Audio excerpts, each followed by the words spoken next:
బట్టతలతో బాధపడుతున్నారా? ఆధునితనమైన పద్ధతిలో హెయిర్ ట్రాన్స్ప్లాంటేషన్ చేయబడును. Face clinic, Hyderabad. పానీపూరి. ఈ పేరు వినగానే నోట్లో నీళ్లు ఊరుతాయి. పానీపూరి అంటే ఇష్టపడిన వాళ్ళు ఉంటారా చెప్పండి? చిన్న పెద్ద అనే తేడా లేకుండా ప్రతి ఒక్కరూ పానీపూరిని ఎంతో ఇష్టంగా తింటూ ఉంటారు.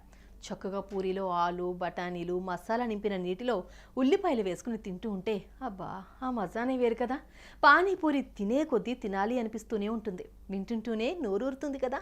అంతెందుకు, పానీపూరి బండి కనిపించింది అంటే చాలు నోరు ఊరిపోతుంది. ఇప్పటికీ పానీపూరినే చాలా మందికి ఫేవరెట్ స్ట్రీట్ ఫుడ్. పేరు చెప్పగానే నోరూరించే పానీపూరి ఇప్పటిది కాదట, మహాభారతం కాలం నుంచే ఉందట.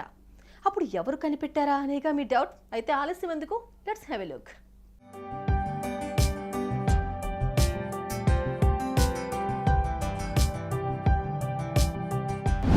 పానీపూరి ఇండియాలోనే ఫేమస్ స్ట్రీట్ ఫుడ్. గోల్గప్ప, గప్చుప్ ఇలా ప్రాంతాన్ని బట్టి పేరు మార్చుకునే పానీపూరి పేరు వినగానే అందరికీ నోరూరుతుంది. దీనిని చిన్న పెద్ద లొట్టలేసుకుంటూ మరీ ఎంతో ఇష్టంగా తింటూ ఉంటారు. ఇందులో ఉండే డిఫరెంట్ వెరైటీస్ను చాలా ఇష్టంగా ఆరగిస్తూ ఉంటారు. మరీ ముఖ్యంగా అమ్మాయిలకు పానీపూరి అంటే పిచ్చి ఇష్టం ఉంటుంది. ప్రతిరోజు పానీపూరి తినందే ఉండరు. ఇక అందరి ఫేవరెట్ అయిన పానీపూరి చరిత్ర తెలుసుకోవాలని ఎవరూ ట్రై చేసి ఉండకపోవచ్చు.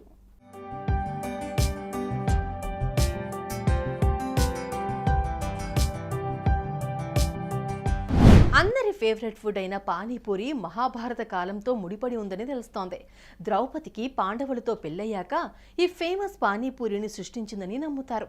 పెళ్లైన కొత్తలో అత్తగారు కుంతీదేవి ద్రౌపదికి ఓ టాస్క్ ఇచ్చిందట.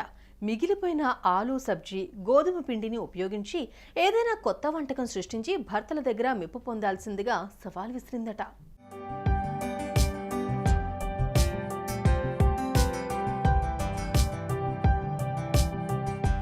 ఇక ఉన్న వస్తువులతోనే ద్రౌపది కొత్తగా ఆలోచించి పానీపూరి సృష్టించిందట.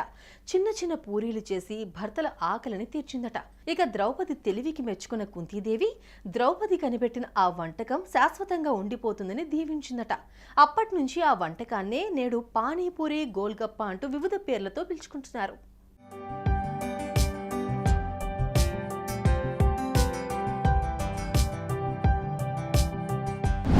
అంతేకాదండోయ్, ద్రౌపది తన చేతులతో స్వయంగా చేసి పెట్టినందుకే పానీపూరి అంత టేస్ట్ ఉంటుందట.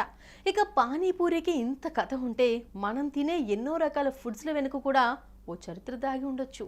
సుమన్ టీవీలో మీ పర్సనల్ అండ్ బిజినెస్ ప్రమోషన్స్ కోసం కింది నెంబర్కి కాంటాక్ట్ చేయండి.